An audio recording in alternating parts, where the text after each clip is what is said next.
This video is sponsored by Card Kingdom. You can visit their store by using my referral link in the description below.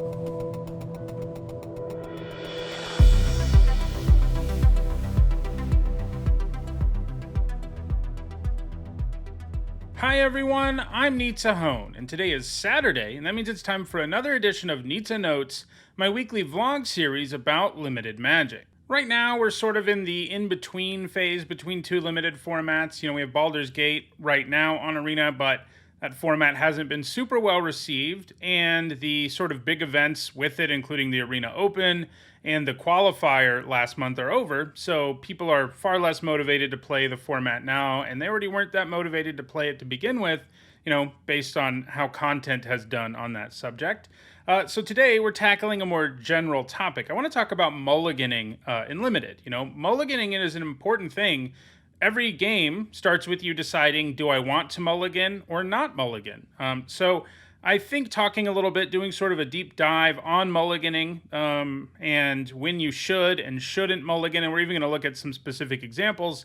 I think that's a good thing to do so you can sort of level up your game because, again, it's something that happens at the beginning of every game. So, having a good idea of when you should and shouldn't mulligan is pretty crucial. I mean, it has a real impact on your win percentage. The things I'm going to talk about in this video are super targeted at Limited, but some of it is helpful for constructed mulliganing as well. Limited is the format that I'm actually good at, so that's the one I feel I can talk about more, and that's what this series is about too, so that's what we'll be taking a look at. So the first thing to remember about mulliganing is that it has been demonstrated that mulliganing, when you have to go down to 6 cards or less, has a negative effect on your win percentage on average. So what I'm trying to say here is you want to mulligan as little as possible, but there are situations where you have to. But keep in mind, going down a whole card to start the game in Limited is a pretty big downgrade. Limited is often decided by card advantage, by 2-for-1s and things like that. And your opponent basically starts a card up on you, and that is a fairly big problem. Additionally, sometimes people think if they're drawing first, they can mulligan a little more aggressively, and that is a little true, but I do think people put too much stock in that. You're still going down a card, even though you get to draw, and your opponent doesn't on the first turn. You're still going down a card from where you were, and thus putting yourself in a worse situation. So I'm not saying you don't mulligan. In fact, most of this video is going to talk about situations where you should, but I do want to say up front, you want to make sure that you are, mulliganing is the optimal thing for you to do, and your hand has to be particularly bad to make that happen. You just don't want to go down to 6 cards. And obviously, if you go below 6, things get even worse. For me, oftentimes, a 6-card hand has to be really, really bad for me to send it back and mulligan to 5, because at that point, you're really hurting yourself. And a lot of the time, just putting yourself at the mercy of variance, hoping you draw whatever it is you need, is just better than going down to 5. But again, not always. So that's the first thing. Mulliganing does hurt your win percentage, but sometimes you got to do it. So when do you need to mulligan? Well, sort of a broad thing that you can apply to most limited formats is that, you can't really keep a hand if you need more than one thing for the hand to function. When you draw your hand, you should be able to sort of construct a plan based on what you've already got in your hand. And that plan usually involves at least being able to play a 2-drop, and things like that. But if your plan is reliant on drawing more than one thing, as in, maybe you need a 3rd land, that's okay. You have a 2-drop, a 3-drop, and 5 non-land cards in your hand, and you need to draw a 3rd land to play your 3-drop, that's fine. I mean, you're able to do something on turn 2 no matter what, and then on turn 3, hopefully by then you have your 3rd land. Doesn't always work out that way, but that is a hand you should probably keep. But if your plan, it's like you have a 1-land hand and you need to draw 2 lands for your hand to do something, or you only have 1 color of mana, like you have 3 mountains in your hand and 4 black cards in your hand, things like that, you're really reliant on drawing multiple things for things to actually work out. And once your plan involves, man, I hope I draw X, and if that plan is involved in the early game, especially, you need to mulligan, because if your plan doesn't exist, or you have all high drops or things like that, all high mana cards, you need a mulligan, because that's an even worse situation than going down to 6 cards, especially in a faster format where you just can't afford not to add to the board. So, yeah, if you're just missing like one color of mana or one land to make your hand function, that's usually okay, provided you're able to construct a decent plan out of what you have that at least gets you to like turn 2. So usually you should keep that kind of hand. Another thing to think about, though, is format specific. Some formats are really fast. That's true of Baldur's Gate right now, for example. And if your hand doesn't have at least a 3-drop, especially if you're on the draw, you kind of have to mulligan, because you can just get run over in a hurry in this format. And so, what it means to say you have a plan, that varies a little bit based on formats. If a format's slower, you can get away with not doing anything until turn 3. But in a format like Baldur's Gate, not doing anything till turn 3 puts you significantly behind a lot of the better decks in the format. So sometimes you have to mulligan a hand, even that's kind of okay, if you can't do anything early, depending on, again, the format. And sometimes that can mean having a 2-mana removal spell or a 1-mana removal spell. It doesn't have to be a creature. You don't have to have an aggressive hand, but you have to be able to do something early in a lot of formats. And if you can't do anything at all, you're going to need to mulligan. So, those are sort of the basics of mulliganing. You want to do it as little as possible, and you sort of need to figure out situations where going down to 6 cards is actually better than holding onto your hand and hoping you draw the 2 things you need for your hand to actually function. So, in addition to that, you need to have that plan.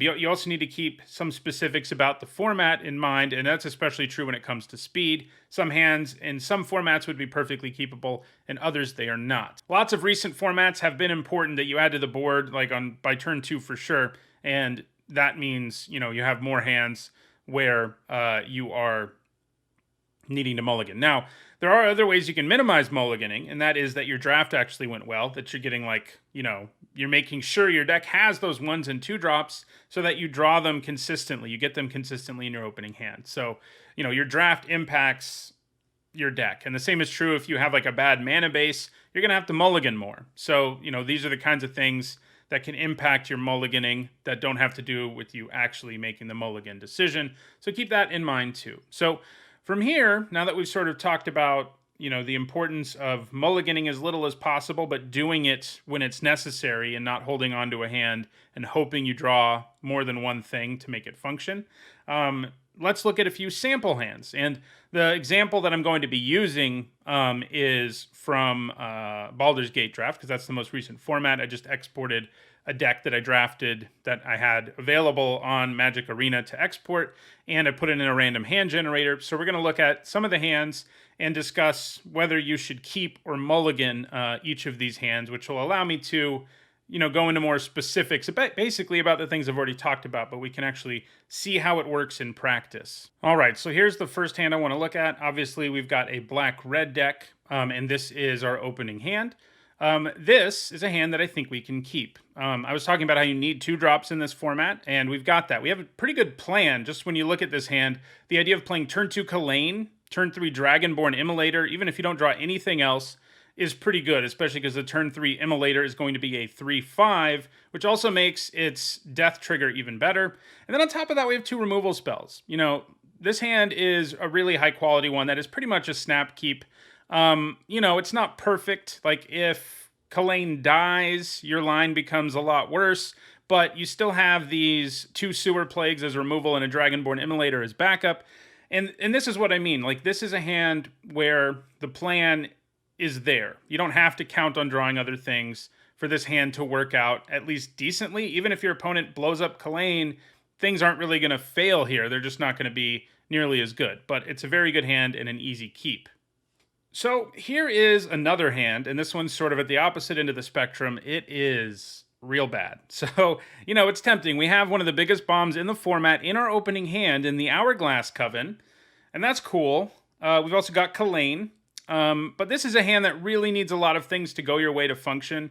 Not only do you need to draw a land, it has to be a mountain, or you're just going to get wrecked in the early game. And the chances of you either drawing another swamp or another red card are high enough that you have to go down to 6 cards here. Obviously, if you can draw 2 mountains in a row with this hand, it's pretty powerful. But the probability of that happening isn't high enough to not go down to 6 cards, especially in a format where you can't sort of, take a couple of damage early and be fine. You're going to get run over in this format. So you got to send this one back.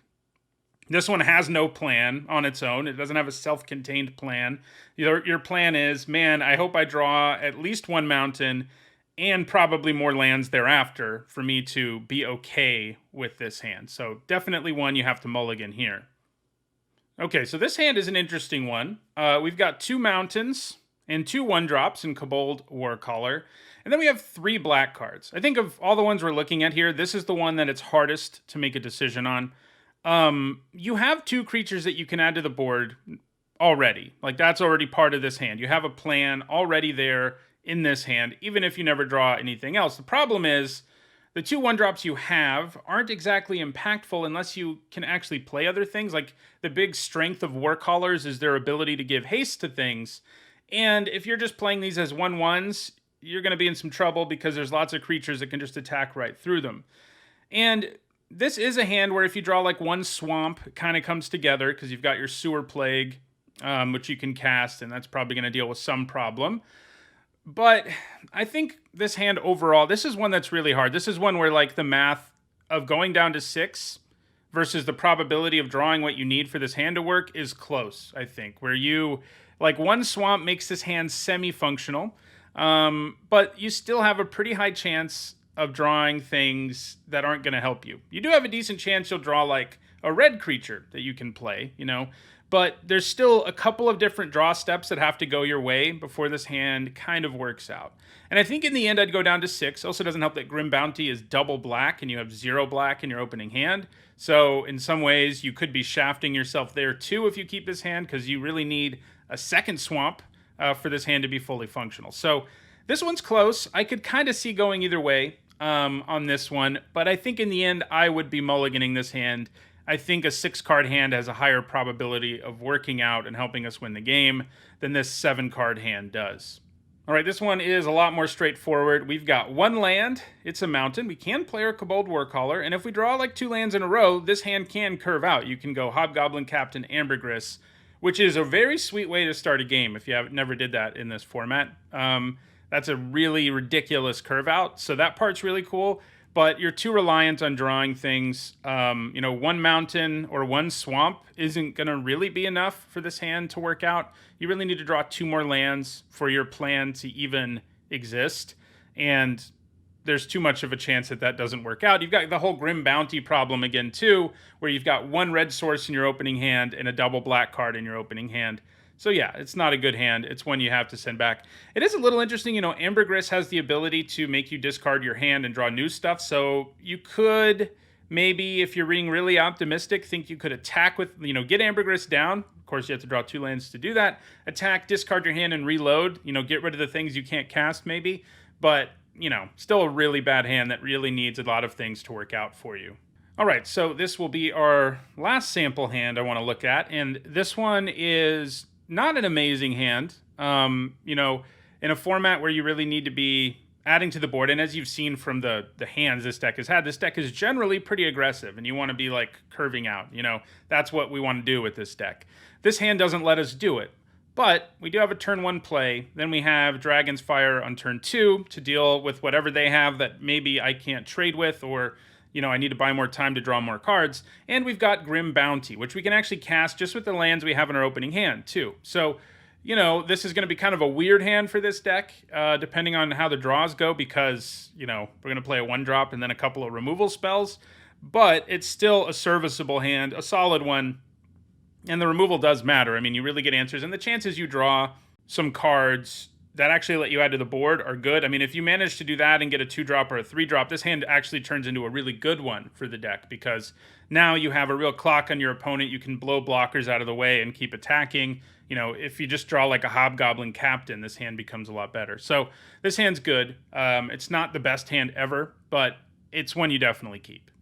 So that is a rundown of mulliganing in Limited. I hope it was helpful. Let me know if it was, or if it wasn't. Feedback is useful. If you want to see me talk more about mulliganing, I do it in all my draft videos too, because I talk about whether I'm going to mulligan and why every time we're given the mulligan choice. So yeah, that's another place where you can see me do it. You know, you do have to watch a broader video instead of just this focused one on mulliganing, but that is somewhere else you can hear me talk about mulliganing even more if that's something you feel like you need. I don't know why it would be, since I just talked about it for like 15 minutes. So thanks for watching. If you enjoyed this video, don't forget to like it and share it so that others can enjoy it too. If you want to make sure you catch future videos, don't forget to subscribe and turn on notifications. If you want to give back to the channel, you can on Patreon or by becoming a YouTube member. And yeah, thanks for watching.